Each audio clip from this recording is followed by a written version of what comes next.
جمال الوجود بذكر الإله وتصفو الحياة بنور هدى جمال الوجود. کئی لوگ عالم بن کے ہمارے پاس آئے، بھائی کیوں بنے 8 سال میں عالم؟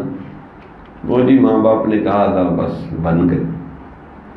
اب 8 سال لگا کے آئے، پتہ کوئی نہیں کیوں بنے. بھائی اس لیے عالم بنے ہیں کہ اللہ کی محبت و معرفت حاصل کریں، دین کی دعوت دیں. ہاں جی، کنتم خیر امۃ اخرجت للناس تأمرون بالمعروف وتنہون عن المنکر وتؤمنون باللہ. یہ ہے مقصد تمہارا. دعوت قومی لیلا و نہارا، رات کو بھی دعوت دیں گے، دن کو بھی دعوت دیں گے. نبی کے وارث ہو تو وارث نے کو نبی والا کام کرنا چاہیے نا. العلماء ورثۃ الانبیاء، علماء انبیاء کے وارث ہیں. اس لیے بعض دوستوں سے میں نے پوچھا علماء سے کہ آپ وارث ہیں تو حضور تو ہمیشہ تہجد پڑھتے تھے، تو تہجد میں سے آپ کو حصہ ملا؟